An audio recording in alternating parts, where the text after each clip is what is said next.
Well, hi everybody. Cam K here on GeForce TV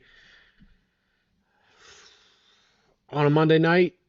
Um, just had some news from Sunset Speedway. Uh, Not looking good. I think we're pouring one out for Sunset Speedway tonight, friends. It doesn't seem like it's gonna happen. I know we talked at the end of the year, and there was still a glimmer of hope that they were just closing, that somebody else was going to be able to take it over. But tonight, it does appear that there are plans to put up a storage facility on the land. This was proposed by Sunset Speedway Incorporated, as stated in the plans. Prep looks to have been started from April of 2025. There was plans to potentially put this plan in motion. Studies were being done during the racing season last year, and it does appear that, yeah, there was indeed um, a plan to make the land usable for a storage facility, and unfortunately, it does appear that I mean, after looking up a little bit about public meetings, it's not a likelihood that anything's going to change. Unfortunately, I mean, we the best people can do is go and make their comments heard, but coming at it from a professional and respectful point is the biggest thing you can do. I mean, there needs to be a reason that Innisfil and the property owners would reverse their decision, and um, unfortunately, I think it's going to take a whole heck of a lot of money to do that. Um, Based off of their plans, the property was being developed, and it looks like the whole property was being used for this plan. So I do encourage you. I posted the link that's from Innisfil's proposal, and look through it. You see, there's been a lot of extensive work put into this through the previous year. So, it's whether you agree with it or not, the owners, they're the owners. They have the legal right to do what they want to the land. I think a lot of us had held up a little bit of hope that someone would be able to come in and lease the land or run it, and that doesn't seem to be the case at the moment. But hopefully things can change. Honestly, I think I'm not really the one that can um, talk about it myself, because I've not really been in the racing community long enough.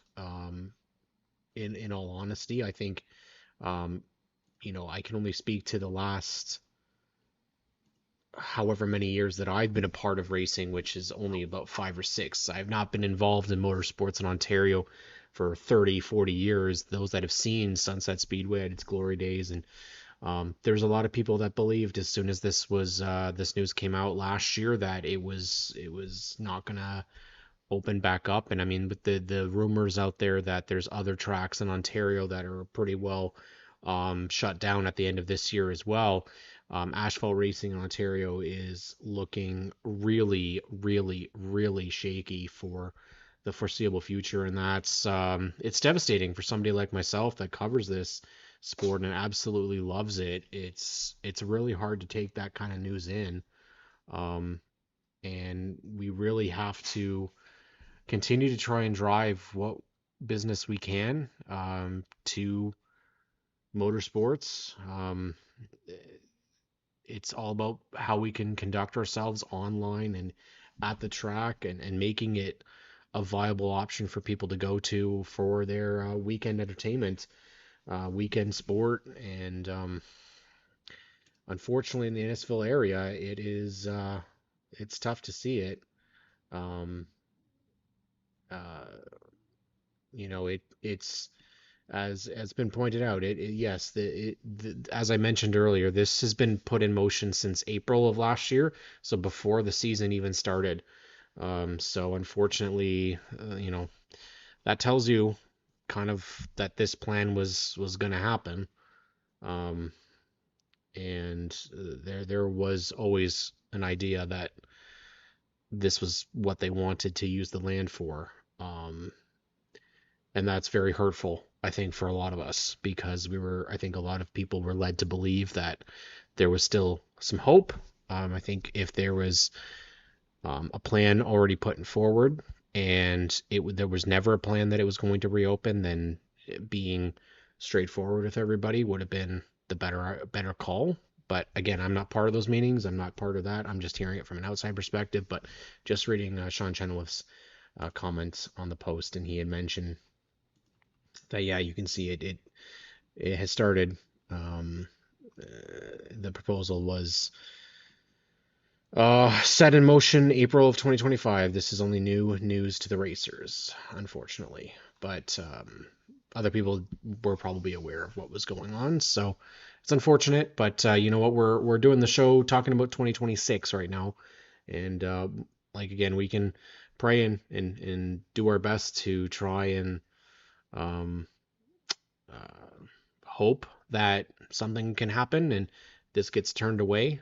Um, that's the only thing we can hope for right now. People show up on April 16th and make their voices heard in Innisfil, and not from a point of hostility. That does not help anybody in this case. That just proves to people, hey, this is a bunch of crazy people going around in circles, so we don't need that. But someone who's joining me now, joining on ONTrack Weekly, we have Jason Melson who's going to join us, and Jason actually has will be able to get his conversation on this. I don't really know what's going on. Unfortunately, my live chat's not working, so I have to keep refreshing it. Um, and yes, it's true. Uh, yeah, we don't know the full story, and we never will because we weren't the ones that were involved. But it is unfortunate to read it so and see things this way. But we don't know. We aren't the ones deciding what's going on. So, um, you know what? Those people make those decisions, and they're the ones that will explain it. And we just talk about stuff here on the show. We're going to talk about racers tonight. We've got a lot of great ones, including Jason Melson, who's actually driven at Sunset Speedway, and he's driven at Full Throttle Motor Speedway, and now he's taking a new step. In fact, the driver of number 38, he's got a brand new car, one that he's familiar with actually, because he's kind of driven something similar before. We're just going to make sure he gets unmuted here because he is muted. So I'm just going to ask him to unmute, and we're going to welcome Jason Melson to the show, and a brand new ride for him this year, and he's heading out to a new track. Jason, how are you doing tonight? Good. How are you, Cam? You know what? I needed to make sure I turn on my volume on so I can hear you. How, how is everything going, buddy? It's going good. How about you? Oh, we're doing okay. First off, we now know that you've got the HHR back in the stable for you. How does that feel, bud? You got a new car and a new place that you're driving this year. Yeah, when the lowball guys approached me about purchasing the car and we worked out a price, I couldn't say no. The most fun I had was in the HHR at Sunset in 2023 there, and that car got pretty popular. I feel like getting the nickname the Big Gray Bus, but I'm still debating on maybe keeping it gray, but also looking at sticking with the pink.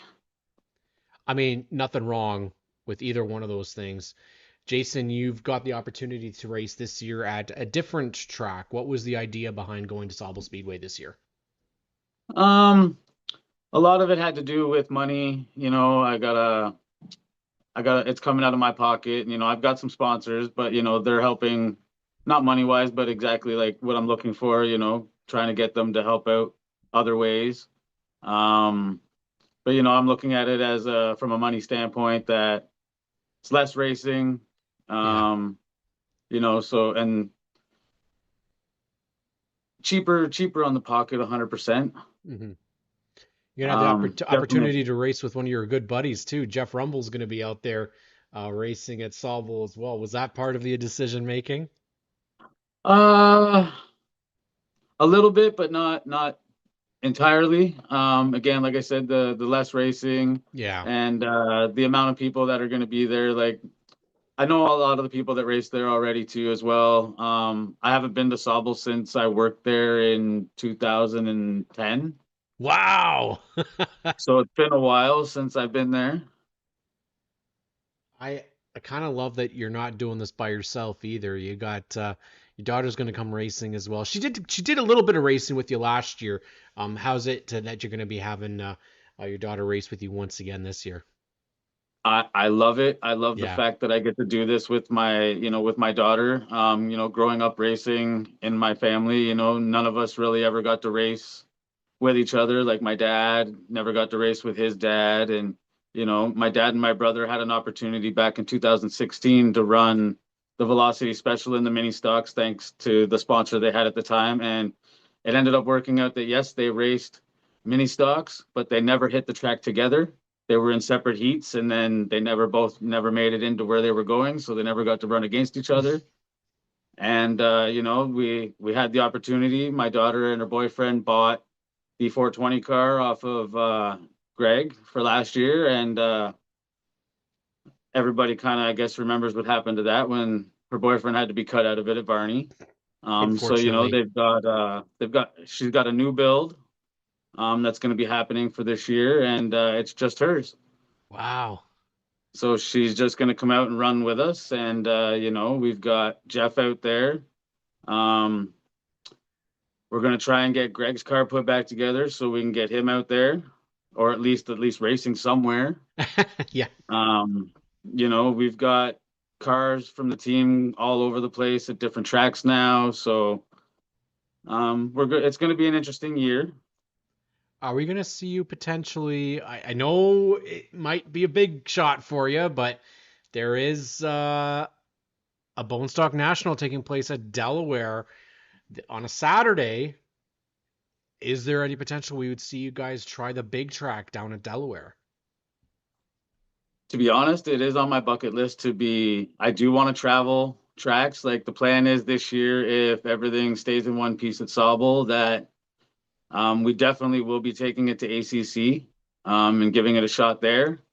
But if everything lines up and I can make it down there because I don't have a truck or a trailer to haul, I got to find somebody to haul it for me. But I mean, like we've got our team is so huge and the racing community is so huge. Like everybody, like there's a bunch of people that have offered to like help out with anything I needed already this year, and it's been actually overwhelming already for this year, just the amount of like support and everything too, and everybody being like, of course you bought the HHR and this and that, and I'm out there to have fun. If we do really really well out there, then that's great. If we don't, I'm still gonna make it fun, and that I'm gonna make it so that that car is very popular still.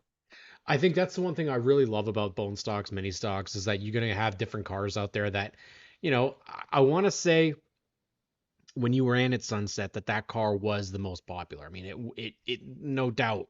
It was. I I think not just me as a race fan, but the kids out there, they like seeing something a little bit unique. How does it Totally drive though? different. How does it drive though? Well, the one that I had in 2023 didn't drive very well. That thing had been T-boned, and the rear end, we got it as straight as we could, but we just put it together to go run, have some fun. And it turned out to be bigger than I expected in the car. I thought honestly like we were going to get laughed at, but it ended up turning out being way bigger than I thought. Like it just the amount of people that constantly talked about that car.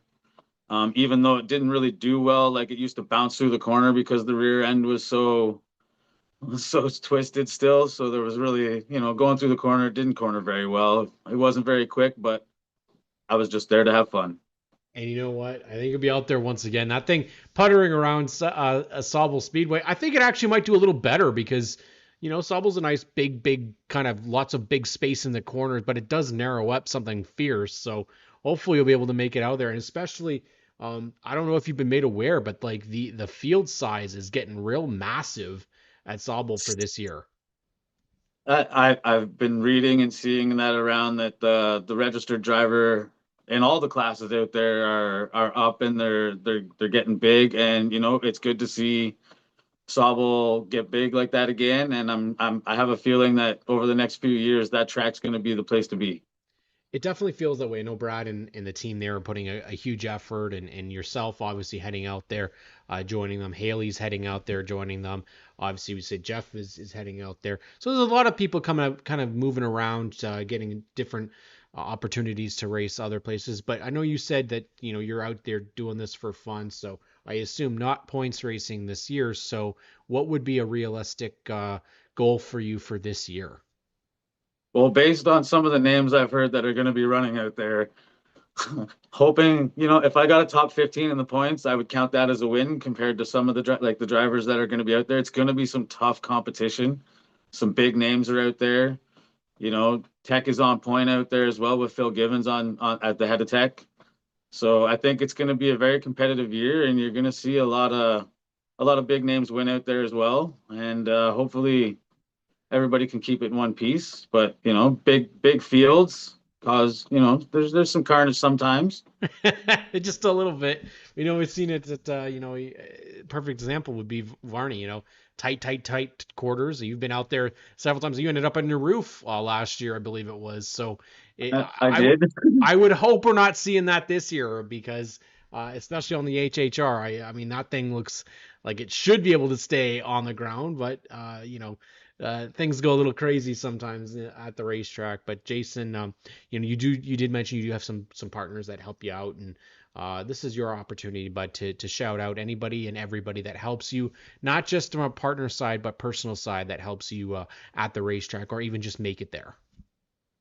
Yeah, no, so I definitely got to thank Greg and Duncan Racing and Off Road. Again, we've become a big family, not even really a team anymore. Like we're just a big family.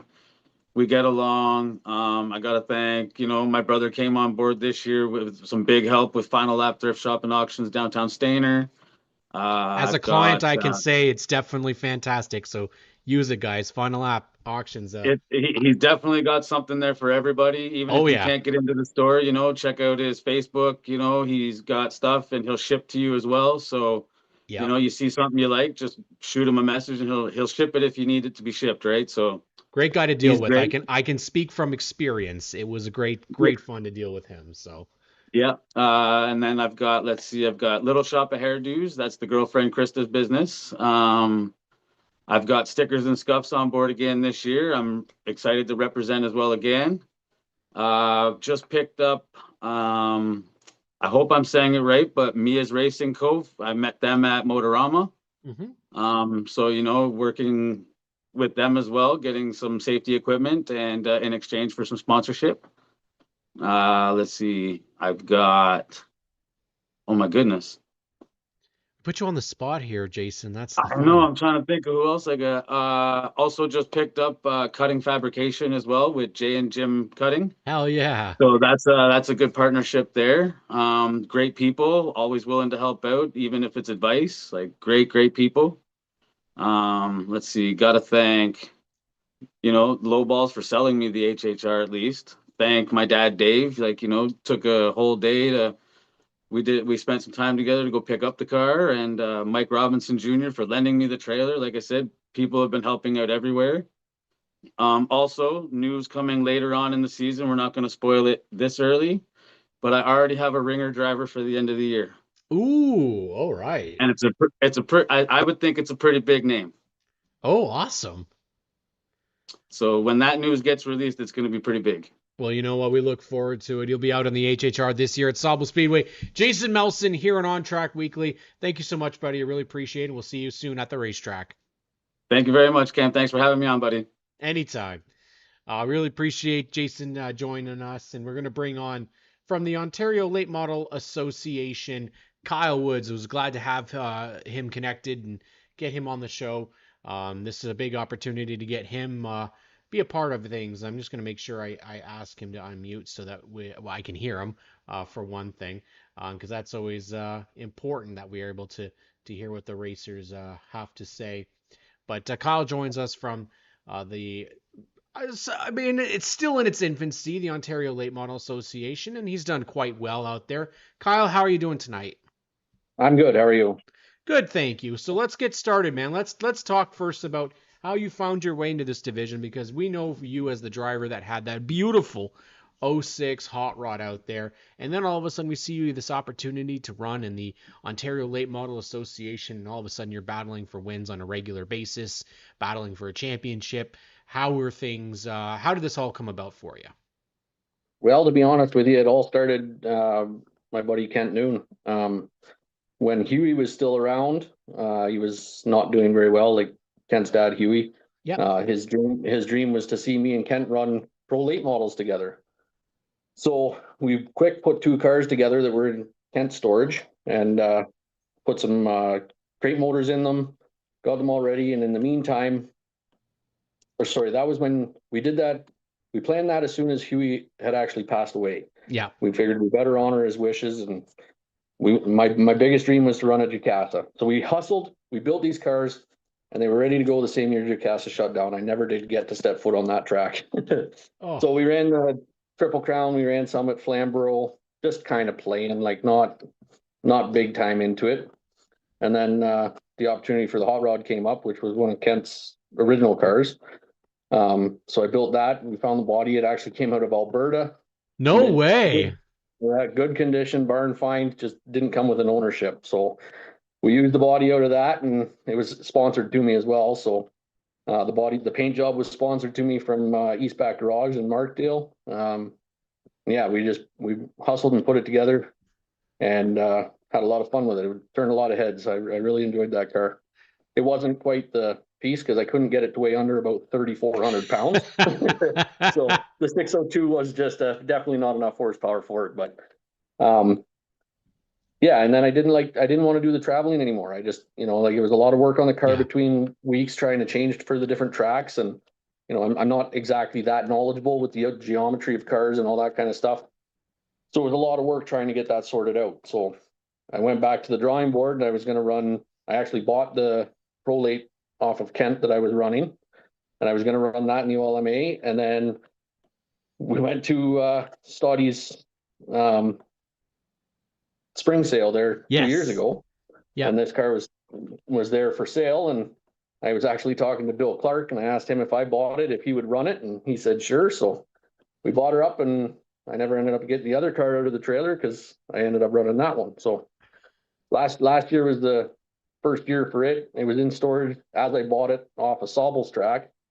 And 1 o'clock Saturday afternoon, I pulled it out of the trailer and drained the antifreeze and put water in it and went out racing. And I said, holy, this thing's a weapon. So first night out didn't do very well, brought it back, put some setup into it, and the rest is history. From there on, it was a pretty stout piece. So Well, and um, you guys get the opportunity. So the OLMA is basically just like a late model division. You run older chassis that can't compete. If I'm not mistaken, they cannot compete in the APC ranks. Is that correct? yeah, it'd take an awful lot to get them to be APC compatible or Okay. competitive. But yeah, they're still not necessarily older pieces. Like there's still some decent stuff out there, and our rules do allow now some decent upgrades, right? To be more competitive, and obviously safety is an issue too. So Yeah. we are allowing some new tires this year, which I'm a big supporter of that. I'm not saying put 4 stickers on every week, but you get out there with a bunch of guys on used up tires, and I think that's a lot of the issues of some of the collisions that are happening, right? So Yeah. I'm not saying that's the only problem, but having good rubber underneath you is definitely a stepping stone Yeah. moving forward, right? Now, obviously, you're going from a hot rod to a late model, completely different types. You just said trying to get that car underweight, or in the right frame of weight. Now you're running a late model, which is everything about cut and weight, making it fast as possible. How is it ripping around Varney compared to from a hot rod now to a late model? It's definitely a lot more adrenaline. There's Yeah. the corner four is a lot tighter when you're going a lot faster. So um, a lot of people are worried about Varney being a tight track and everything, but it's my home track. I started there running trains. I've run trains there. I've run bone stock there. I got championship in bone stock. I've run the records, checkers to records. I ran vans there. I've been around that track a few times, right? And then I did actually run late model there back when Paul, I think it was when Paul first had it, and we were running Yeah. the Pell City, like the retreads. And you know, I couldn't do it, like those tires, and that's why I'm a firm believer of the new tires, right? Like Yeah.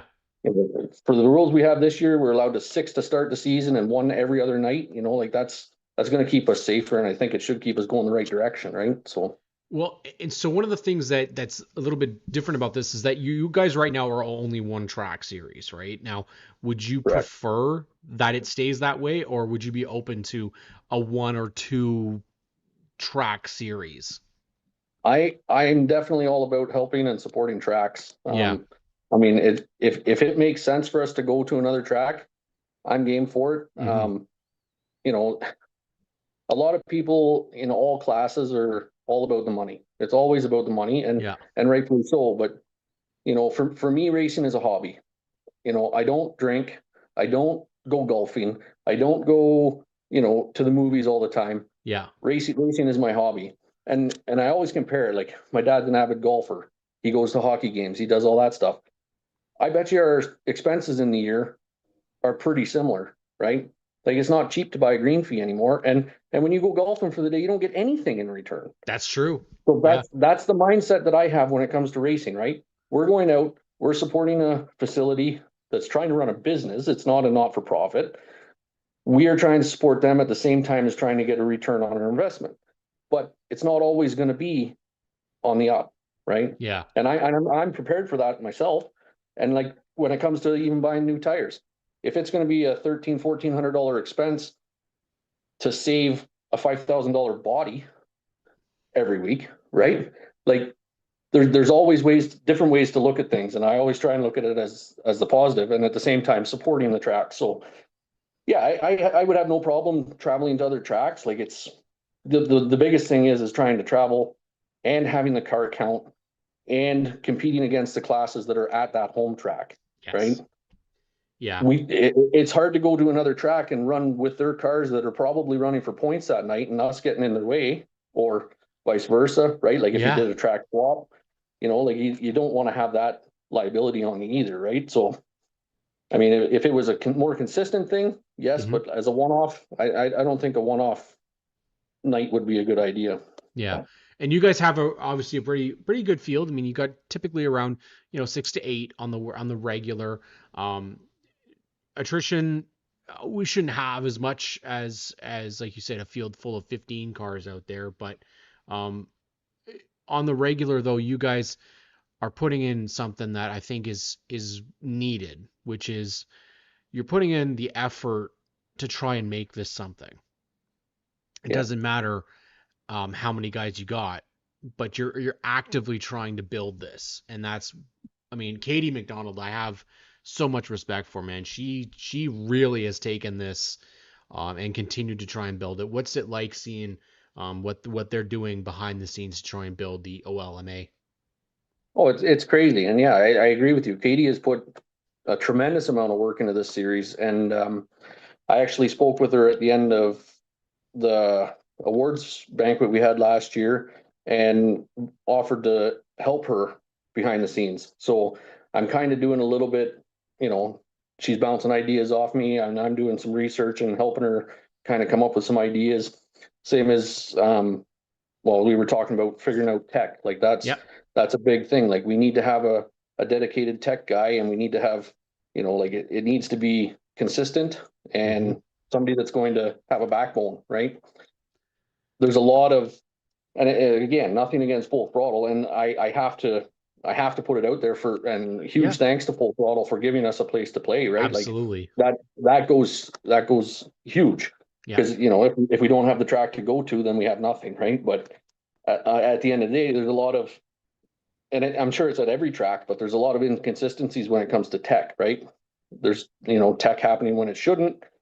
Some people getting away with stuff that shouldn't be getting away with, Yeah. you know, and in the ULMA, we need to, in my opinion, we need to focus on that and make it very strict and very consistent when it comes to that. So that's my biggest part this year is I'm trying to take that under my belt and try and make tech consistent, right? Like that's what I want the most out of this series. So I mean, I got to hear a lot about different divisions, different tracks across Ontario, not just this show, but through SNS and through lots of the other kind of parts of motorsports that we cover. And it's the most consistent thing I hear every place. It's consistent, but also just like what you mentioned before, consistent tech, but also strict, and having that backbone. yeah. That's something that's very difficult in this day and age, because it is very difficult to have to tell people no, and you're not getting away with this, and sorry, but this needs to be enforced. So, And, um, and and having said that though too, I do understand that from both point of views. Like you say yes, no to somebody at the track, you don't want to lose your car counts, right? no, no, And absolutely, racers are, for a lot of the times racers are, I don't know, I call them big complainers because, if they don't like what they hear, they'll just park their car because yeah, they don't have to race it. It's not their income, yeah, right? They're out there to try and have fun. And if you don't want to do what I want you to do, then I'm just going to park my car. Well, that hurts the track more than it hurts the yeah, track owner. It hurts the sport in general, right? yeah, So car count is a main thing, and that you can't win them all. You can't make everybody happy either, and that's when it comes to tech, that's what I advocate for. Like if I'm cheating, I want to be called out on it, right? I brought that car to the track last year. I had no idea what any of it was. I had never been into the motor. They asked me what carb I had. I said I don't know. I've never even pulled the air breather off. Right. So if I was going to be caught for cheating, I was expecting it to be last year. yeah, Right? exactly. But now we've gone and took the car over to Shaw Motorsports. It's got a complete once over this winter. The motor's at John Green Auto Repair in Kenilworth right now, getting freshened up. So, like I know what I've got now. So Yeah. as far as being legal is, that's where I want to be too. You know what? I love hearing this, and I definitely want to have you back on and chat with you more. But we are out of time. We go quick here on the show, Yeah. Kyle. But I really appreciate you coming on and chatting with me. Let's do it during the season, for sure. I want Yeah, to get for some more sure. updates from the Ontario Late Model Association. But thank you so much, Kyle, for being on the show with me tonight. No problem. Thank you very much. Kyle Woods, make sure you go and follow them, the Ontario Late Model Association this year. And somebody else you're going to have to follow this year is somebody who I was already told I was supposed to give him a bit of grief. I don't know how much grief I'm going to give him, because Matt Young said to give him a lot of grief. But Tyler Lewis is joining me here, and Tyler Lewis was a weekly contender out at Flamborough Speedway in their mini stock division. Once again, will be back, I believe, this year, attempting the full season again. We'll find out right now. Tyler Lewis joins me here on the show. How are you doing tonight, Tyler? I'm good, man. How are you? We're doing well, doing well. So, are we going to be able to answer my question right off the top, or are we going to wait for some news to break later in a couple of weeks? No. I'll be back at Flamborough full time this year. Hopefully full time. My wife's having another baby in July here, so A little bit hopefully busy. make that work with all the kiddos. Well, I mean, you had Rodney come in and help you out a little bit last year. I know you got a couple of weeks off, and Rodney was able to do quite well for you in the 59 car. And you guys had your little mechanical failures last year, but for the most part, you guys were really in the battle every single week for a top three position with Mike and Matt, which was the dominant force as the trio, the U3 last year. I don't know if we're going to see that again this year, though, because Matt says he's out. Whether he is or not, I don't know officially. So, what are you thinking about this year? Because you're going to have to battle that number 16 for a championship then. Yeah, I talked with Mike, and he said he's going to be running for points this year, so that'll be a lot of fun. And then I wouldn't count Matt out. I think he's I got a wouldn't little either. orange car in his garage that he might get going here. And then there's also Bobby too. Bobby's Yeah. also really quick every week. I'm sure he'll be back. I've heard rumors that Sean Taylor's coming back for the year to run points, and then I sold a car to Andrew Smith as well. I think he's going to be racing full time at Flamborough, so it'll be a good little field. I mean, all of us get along really good. It's Yeah, a fun Saturday night at Flamborough. and you're gonna have potentially even more. I mean, the Sutcliffes, they're gonna be around. Blaze Shaw, he's supposedly running a couple races out there with you guys, and you know what? I think Yeah, you can't forget the big man Rory Markle out there. Not saying that Rory's going to be out there battling with you guys. He probably weighs that car down a little bit by how big he is, but you guys got a good little field of cars out there. It's not that, like we said, it's not the biggest and the most stout, but you guys put on some damn good racing out at Flamborough Speedway, don't you? Yeah, yeah, it's a lot of fun, and I just do it for fun at the end of the day too. I'm not overly crazy into racing. I definitely enjoy it. I love doing it with my dad, my brother-in-law. My wife is a supporter of it. She's not the biggest fan, but yeah, it's a fun thing to do on the weekends. And when you go to Flamborough, we got a great group of guys there that's fun to go hang out with. I mean, you're able to get a couple of wins as well, so it's you can't really can't be too upset when you're able to pull into victory lane, right? Yeah, I got a couple last year. It was hard fighting against Matt, and then when Mike would come out, he had Bobby. Like those are kind of the three ringers. But yeah, it was fun every weekend. Yeah, one of the things that I mean, you're kind of newer, if I'm not mistaken, to this racing thing. How long you been doing this? Well, I started go-karts when I was a kid, around 7 or 8 years old, and I did that into teenage years at Flamborough Speedway when I was Oh, younger. right. And then took a few years off, and then ended up buying the Civic that I race now off of Michael Kenny in 2017, I believe. Okay. But we did a full season the first year, and then the next year I did another full season. I kind of met Will Gibbons. He helped me out a Hmm. bunch. He got the car going in the right direction. We did a lot of work on it, rebuilt the whole car from frame up. And then I believe it was COVID after that. Kind of hit or miss during COVID, and then life got busy. Took a couple years off just racing here summers, and then decided to do a full season last year. So yeah, it's good. It's been I a mean, few years, I guess. yeah, not too shabby for yourself out there. Being in in good competition. Obviously, like, Flamborough Speedway is one of those tracks that I absolutely love. Its competition level is great. It just seems to get forgotten about. Unfortunately, it seems like people don't like to venture out, or they don't register, and they take a lot of time away from it. But you guys, man, that mini stock battles last year were always fantastic. And if you're telling me that Sean Taylor's coming out, and you got Yeah. Andrew Smith coming out, I believe Goodfellow is going to come out and run as well. So you're going to have a little more consistent of a field and a little bit bigger of a field as well. You obviously are at the mercy of the schedule, and that's, I think, the biggest thing that the mini stocks and the pure stocks at Flamborough have to deal with. You guys did not race as much, but I think you were at 36 races, if I'm not mistaken, last year. Um, and that's 36 double weekends. So that's like 18 race weekends. Too much, too little, just perfect for you. What do you think? Um, I think it's pretty good. Yeah. Like I like the busier schedule, and I think it keeps guys on toes too. Because like you have to be consistent. Not only do you have to be quick every week, but you have to be consistent. That if your car breaks, blows up, bends the frame, whatever, it kind of motivates you to get out the next weekend, right? So it's a little bit added onto just being, hey, I'm really quick every weekend, but I have stuff on edge every weekend that could blow up, that could go wrong. Whereas consistency is a little bit more key when you have like several race nights over a summer too, right? But saying that, like the price goes up when you race more. You got the fuel, you got the tires, you got your entry and all that fun stuff. And then if you're breaking stuff, it's obviously a little bit more expensive. But I don't know. We all sign up to race. Can't complain when there's lots of race weekends, or you'll complain if there's too little. So I think the 18 is a good number. I haven't exactly looked at the schedule this year. I think there's 16 or 17 Yeah. maybe. They did decrease it this year. Yeah. Yeah. Yeah, that's not too bad. I mean, a couple weeks off here and there. It's not the end of the world, right? Everyone's got lives outside of racing Yeah. too. Like people got kids, people got other hobbies. It's summertime. Everyone wants to be outside, so it's not the end of the world. It's a couple less weekends, but I like it. Absolutely. And I agree with you, man. I think that you guys put on a great show out there. Let's talk about your partners and people that have helped you out at the racetrack. And this is your opportunity, man, to thank them.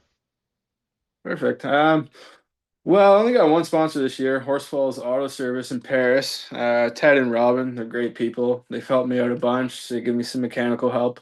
I'm not a mechanic, I'm just a welder, so all the mechanical help I can get. Will Gibbons is a big help to me. He gives me advice. Smart dude, always on top of his stuff. And then my dad, my brother-in-law, they come to the races with me every weekend. Couldn't do it without them. My wife and my daughter, they're very supportive, and crazy habit I do. But yeah, that's about it. Well, we don't have to thank Matt Young because he made you work for everything last year, and but no, I think he's looking forward to seeing how you do this year. You guys, one of the things I really appreciated was seeing that kind of camaraderie that you guys do have at the racetrack, and that you guys do on a regular basis chirp each other, which always makes it so much more fun. But you Yeah. know what, Tyler, the best of luck for you this season, and big congratulations. With you having another one on the way. It'd be a little busy for you during the racing season. So appreciate you coming on the show and chatting with me tonight. Yeah, thanks, man. I really enjoy it. Really appreciate everything you guys do for racing too. It's greatly appreciated. No problem. That's Tyler Lewis from Flamborough Speedway. Can't wait to see him out in the mini stock division here on OnTrack Weekly. Thank you to Tyler. Really, really good interview, man. And he says he hasn't done them, so he did a good job. We are running a little bit behind. That's why I did have to cut Tyler's interview just a little bit. And we're bringing on somebody who is, well known across the province, former champion, multi-time champion, and another father actually. He's been busy dealing with the little ones around, and he joins me now. It's Miles Tyson from the Superstock division, and I say Superstock division because I don't really know where Miles Tyson is going in 2026 because he hasn't announced his plans. I don't know if he's going to announce them today or if he's posing a bit of a clue with what's behind him on the screen. Miles could very well do something like that. But first off, Miles, how you doing, buddy? I've been doing good. How about yourself? I'm good. I mean, I'm a little sad that we aren't going to be able to talk about Sunset coming back next year. I mean, things looking a little bit sad there. But I remember the last memory that I have of that track being the last dance. But the first ever championship night I went to was a night that you happened to win the championship out there. And last year you were heading that way, and then you weren't, unfortunately. Just that ever loving bad luck that got you at the end of the year. But by all signs, it looks like you're coming back and racing again in 2026. Yeah, we're gonna give it another go. Give it another go. You're a gluttony for Yeah. punishment, aren't you? Oh yeah, yeah. We were gonna come back at the end of last year. We were gonna try and get a motor to come back to try and keep us in the points battle, but just with the amount of points that we lost that night of having a DNF, it put us back way too much that it was gonna be way too hard to come back from. So this year we've decided to buy another motor and we've redone the whole car and everything, and we're gonna go race Peterborough full time. So Woo!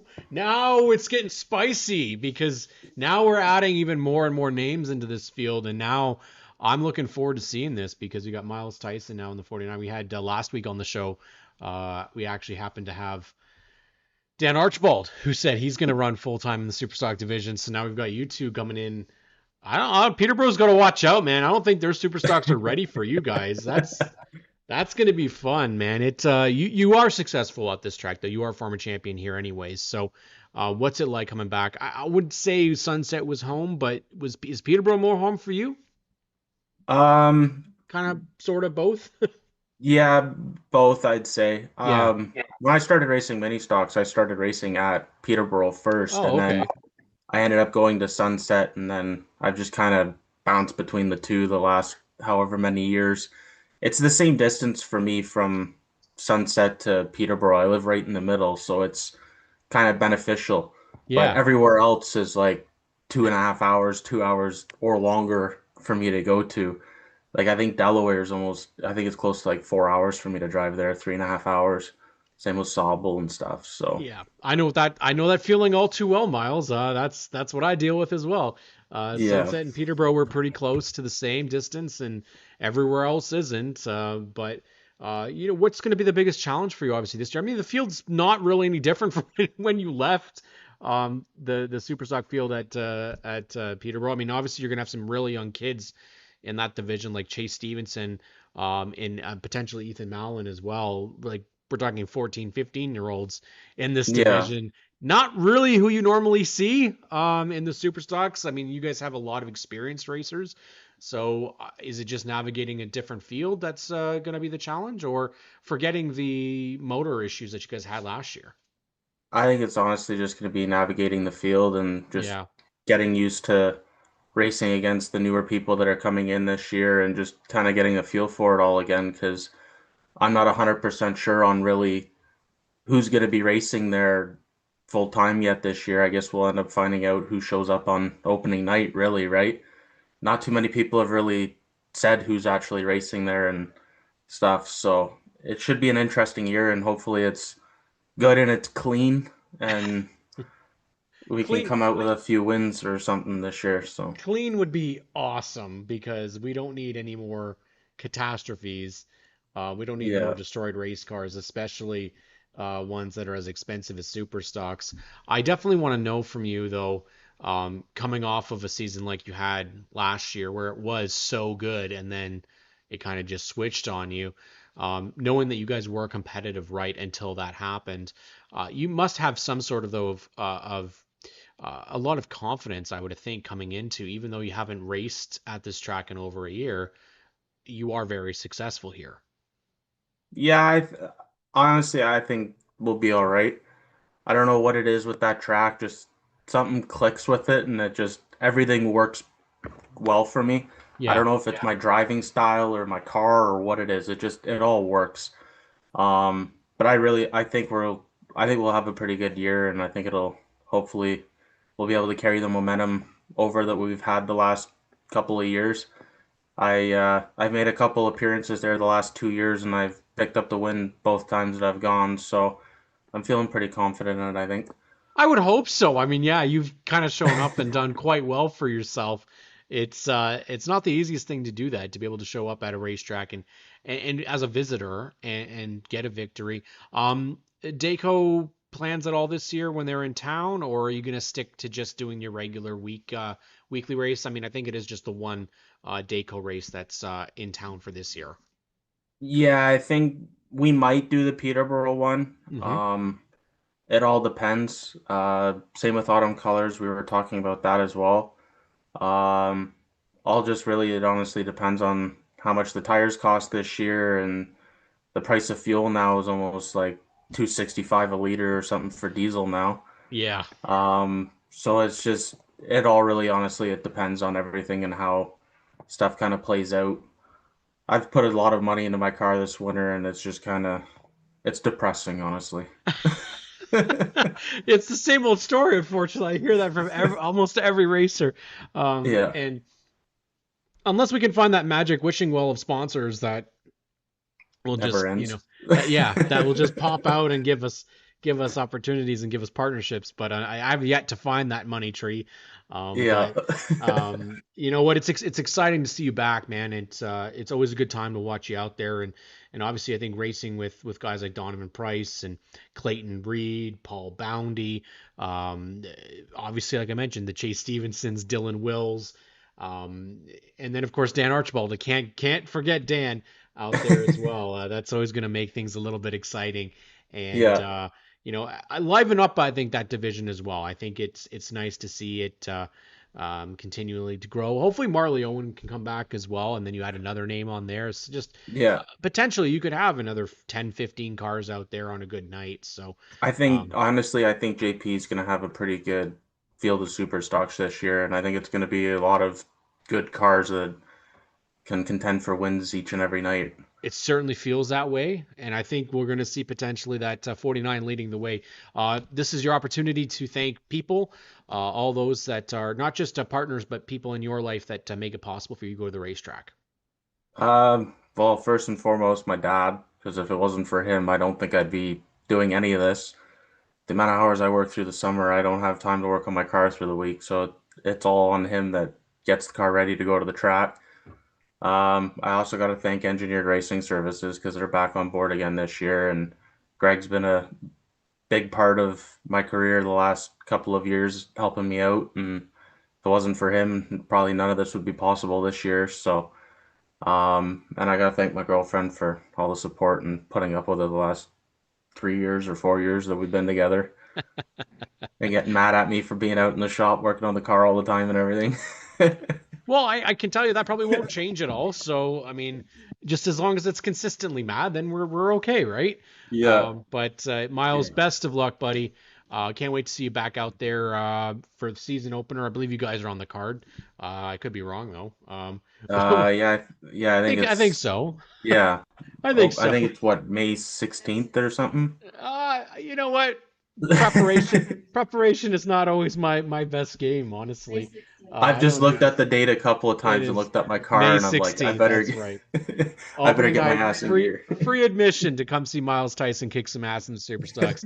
Thank you, buddy. Have yourself a great rest of the off season. We'll see you at the track soon. Yeah, you too. Thanks, Cam. Miles Tyson here on ONTrack Weekly, and we bring in someone who I'm really excited actually to have on the show. We talked quite regularly, and then I seen him at Motorama, and I didn't recognize him because he's got a stash, he's got braces, he's thinned out like mad. He's looking ready, and that's Parker Traves here on ONTrack Weekly, ready to chase a championship in the '08 once again. Parker, how are you doing tonight, my friend? Good, how are you?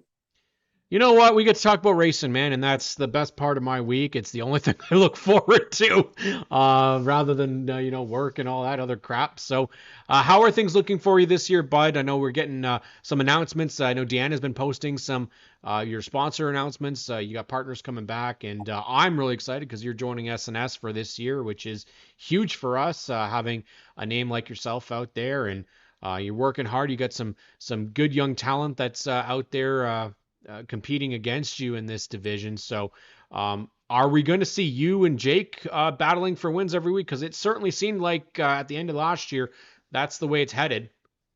Yeah, I hope so. We got that car figured out pretty good at the end of the year, so hopefully the races I'm not there, he's winning.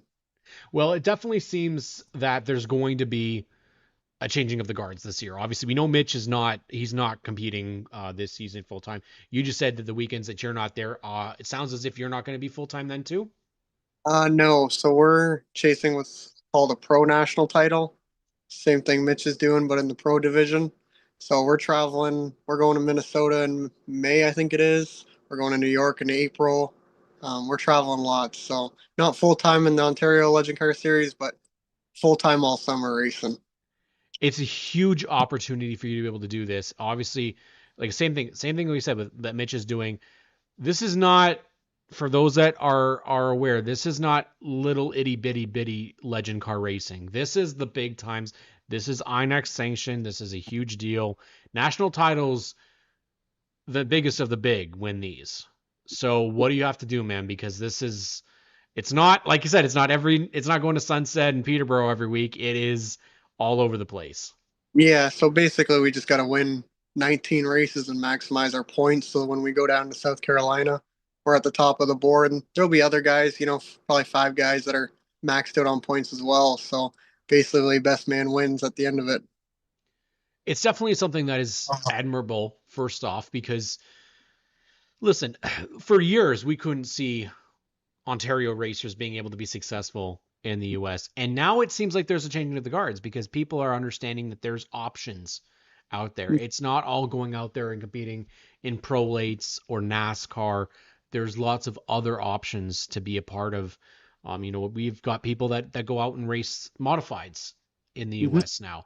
People that are going to go and race Can-Am midgets or midget racing out there. They race dirt in the US. Was this always the plan for you for this year, or was this something that kind of fell into your lap to go and run for the national? Definitely like we kind of worked putting our program together last year with Steve and Deanna, and now it's kind of getting our feet wet. And then after last year, we ran really well. So I think we're kind of amping it up with a lot more races this year and able to travel across the border and race down there a lot. So I think that's just the end goal, and I'm very fortunate for it.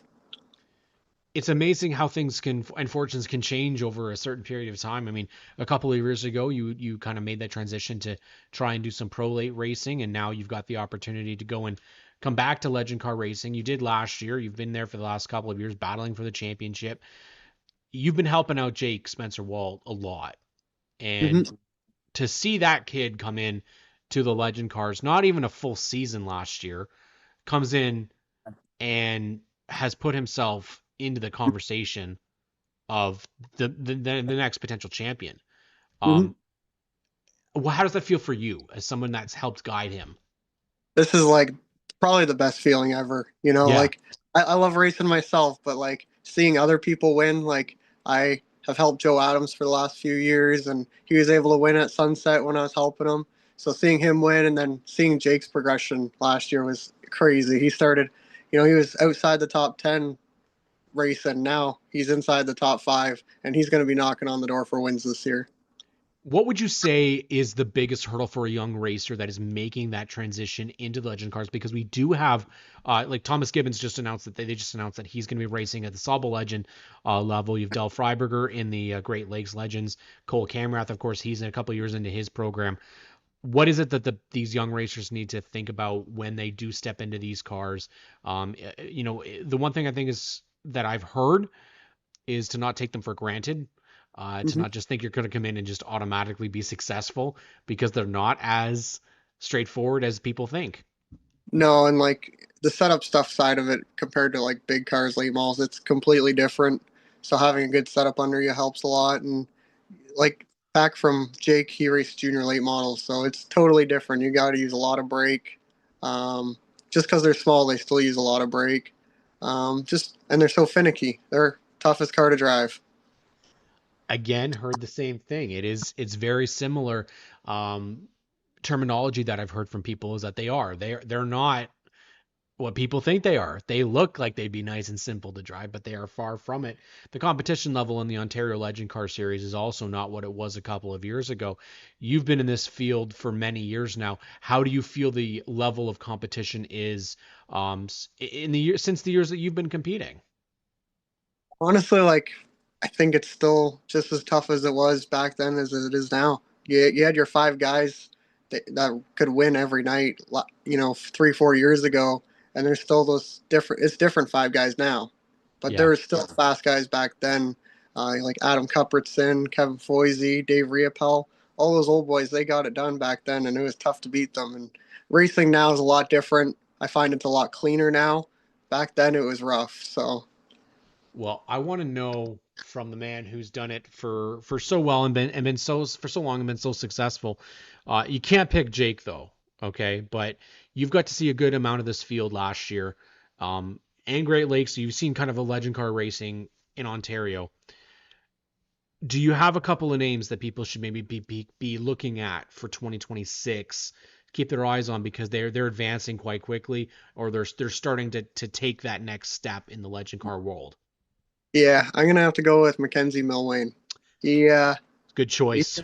he's gonna be the guy. I think he's gonna turn it up this year, and he's gonna be top 5. I think. I would love to see this. Honestly, I love seeing the progression of young racers, and obviously, we were with SNS with Jake when he first, when we first started. He was already in the junior late models and doing quite well, and then he went into mini stock, won in his very first mini stock race. Then comes over and runs the legend cars, and you kind of expect that automatically it's going to be battling for the wins right away. But again, that steady progression is what you want. Top fives every week, battling, getting third place in points in your first season is damn impressive. And it's definitely a sign that the encouragement and the coaching that you've been giving is certainly something. Um, for those that want to get involved in legend car racing, what would you tell them as someone who's done it for so long that they should consider before doing so? I would say definitely rent a car from me. We're gonna have a rental car this year, Ah, so if they want to get their feet wet and try it out, we can accommodate that. But just don't go into it thinking you're gonna win. Just take it easy and just enjoy it. I like that plan first. So we got the rental program. How can people contact you? They just through social media? Yeah, just social media on my Facebook. Perfect. And I know there's lots of people that have been looking at doing this. So get out, contact Parker Traves, and get yourself an opportunity to drive one of the best prepared cars in the field. Parker, man, I'm so excited for you. It's going to be a huge deal seeing you out there competing on the regular, and obviously competing for a national championship, representing Ontario and representing Canada. Representing all of us, it's a thrill. See you and Mitch out there on a regular. See who's going to be able to win more. You're gonna have to move that 21, I think, a couple times, but Well, no. racing in the same division, so Oh, well, there you go. yeah, Perfect. he's in the semi-pro division. Oh, I'm in the that's right. That's he's gonna right. and he's running Yes. down a lot more in the States than I am. So is he semi-pro? Which division were you? I'm pro. Pro. So for those that don't know, first off, let's throw that out there because I don't think not everybody knows that there's actually divisions within the Mhm. Legend Car Series. So what is semi-pro and what is pro? So a semi-pro is basically anyone new to legend cars or been around legend cars for a while can run that. And then there's also the young lions that run from I think 10 years old to 16, and then pros for the more skilled racers, and then masters is 40 and up. So we say the masters are the old guys, right? That's pretty Yeah, much what we say. Yeah. they're always napping. Absolutely. Love having you on the show, man. And we're gonna have you on a couple more times this year. See how you're doing throughout the season. But I really appreciate you coming on and chatting with us, Parker. And like again, if you guys want to go out there, like you said, he's got a car available for rent. That's an awesome way to get into the Legend Car Series with a car and a guy that knows what he's talking about. Parker, thank you so much for joining me tonight, and best of luck, bud. Yeah, thank you. Parker Traves here on OnTrack Weekly. And that gives us one more guest for tonight. And it is from the Ontario Pro Challenge for JTM Racing. It is Maddox Pepin who's joining me for the first time here on the show. We'll see if he's able to get his camera and everything unmuted. Perfect.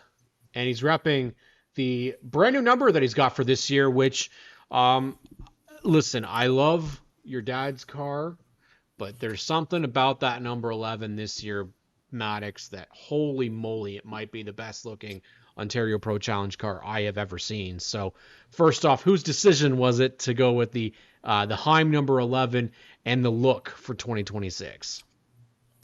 Well, first off, thanks to the Moose for sponsoring the 11 car with JTM this year. Really appreciate them. But the design to go with the Heim was my dad's. He wanted that design. We saw Corey Hyman just dominate the trucks last season, and we just absolutely loved it. So we're like, you know what, we're going to copy a safe light scheme. We love to run it. And sure enough, I love Denny Hamlin, number 11. So sure enough, Corey Hyman runs the 11. So it pretty much worked out one-for-one replica. We're going to have to pause this. If you were saying that you're a Denny Hamlin fan, I might have to kick you off the show for that. Oh, come on, man. No, we won't do that. How was last year for you, man? You guys made the foray from the CVMs into the Pro Challenge, and man, you guys looked like you fit right away. And they look, again, I still say it, I've said it time and time again on this show, I friggin' love this division. It looks so much fun. The cars are sexy. They sound great. They race great. It looks like you guys were having a blast out there. Yeah, it was a ton of fun last year. Switching to the Pro Challenge right at the end of the season. Yeah. I managed to get the one race in, and it was a ton of fun. I had probably 20 straight laps of side-by-side racing, which before I don't think I've made more than 2 laps side-by-side with a car. So the battling was fantastic. The respect between the drivers was great. And the overall feel is a lot more my style, and I feel like we're going to have a great season this year. Maybe not as good as others, but definitely I think we'll have a much more steadier climb to the top now, or at least try to. You guys have one of the coolest stories that we have in motorsports, and a lot of people don't even know this. The Pro Challenge is going to be a battle of families that are literally copies of each other. A dad, a daughter, and a son, 2 teams, the Pepins and the Norrises in the same division. The Norrises are kind of the top. They're the ones that win every week. You guys are coming in battling and seeing who's going to be next. What is the realistic expectations for you guys this year? Obviously, everybody wants to win, but you guys, again, you only did the one last year each. So what is it that you're hoping to achieve, at least for the first little bit this season? Well, some realistic expectations, at least to start the year, is just get as many laps in as possible. Like Yeah. it's a new car, new division, all new drivers, especially for both me and my dad. So we're just gonna get as many laps as we can done, be as respectful as possible as we can on track, but just getting all the laps in and slowly improving over the season. That'll be number one goal. Obviously, we'd like to go out there and challenge the Norrises, Pepin versus Norris. That'd be great. Realistically, we're not going to challenge them. Like they're top of the line. We might nick them one time, but that's probably the most we'll get out of them. They're just that good. They're just that good. So, realistically, we need to get as many laps as we can. I know my dad's raced in this a few more races than I have, so he's got a little more experience, but we'll have to maybe ask for some help from others, just advice on track with that. But yeah, mainly just getting all the laps in, being respectful as we can, and just having fun out there. That's number one. You guys also gonna have an internal family rivalry because you're gonna have the three of you competing. Now, Tenley has a bit of an advantage because she's been racing in this division for a little bit longer than you guys have. She actually did have a breakout performance last year at Sauble Speedway, and I fully expecting when you guys, I believe they're back at Sauble this year. I think it's only Full Throttle that you guys aren't back this year, but breakout performance, led laps, was competitive from the very beginning, almost could have won that race. So I would expect that you're going to have some internal battles between the three of you guys to see who finishes the best out of the three this year. Oh, 100%. Yeah, Tenley had a fantastic performance at Sauble, led laps. There was a couple rain delays. She held the lead for a couple, and then I think lost it with like 2 or 3 to go when the rain came out, and that's when they called it right there, and we're like, 2 more laps. Yeah. And yeah, that was fun. So I think Sauble, is going to be a big learning curve for me and my dad because we've never been to any other track other than Flamborough. So I think we got to give that to her. Like those are going to be her 2 tracks where she shines. Flamborough is probably going to be the ones where we can contend a little more, although she probably still has an advantage, but we're going to try to close the gap as quickly as we can. Obviously, it's not a very positive thing to mention, but your sister did go through a very big crash last year with an injury. For you coming into this division, is that something that you guys put in your mind, or as a family you just kind of have to go, it happened and we have to move on? Yeah, I mean, stuff happens on the track, all that. Like she's recovering well. She had the courage to get back in the car literally the next week. 2 weeks ago, we got the car fixed. She was right back on track, even though she couldn't use the brake. But no, she was right back out on track. That's kind of how we do things here. We get hit, we get right back up. So yeah, it's when it comes to that, it's just a part of the sport. Like you're gonna crash, you're gonna wreck, you're gonna spin. It's a whole bunch of things. It's just stuff that happens. Obviously, you hope it doesn't happen, but it's one of those things where it's like it could happen at any moment, at any time. So you never know what can happen. Obviously, I think lap 1 that happened with her. Yeah. You never know what can happen. Yeah. And I think at the end of the day, competition is competition. Stuff happens, like you said. I'm looking forward to seeing whether we get to see the Ross Chastain come out. And, yes, it's a Corey Heim car, but the fact that you've got a partner that has also backed Ross Chastain, I mean, it's so rare in motorsports in Ontario to have a partner that's also in the Cup Series. That's also, we see it kind of with like Ray Morneau with Lee Una, with Tyler Ankrum in the Truck Series.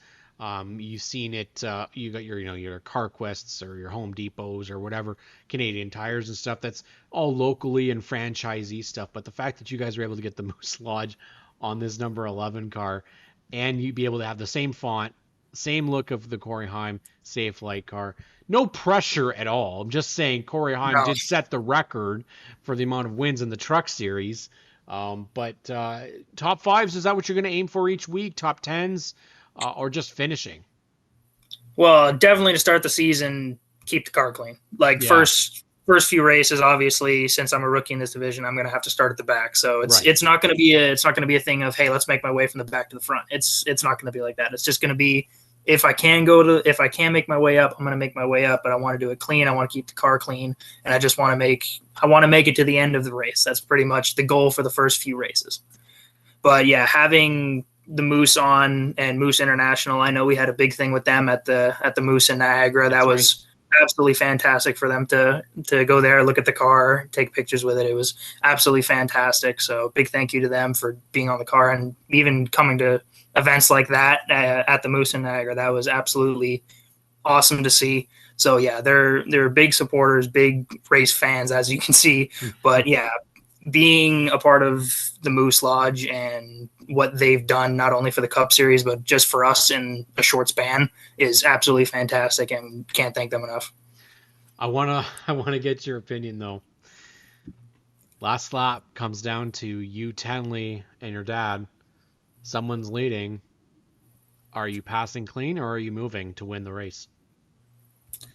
When it comes to family or it comes to anybody, you're going to race them a little bit different than you would somebody else. But I guess it depends what's gone on through the season or through the race would determine what happens at the white there. But you always want to keep it clean regardless. But I think you always have that family competition. So never say never. You don't know what can happen. But I'd say like for now, we're gonna keep it as clean as possible.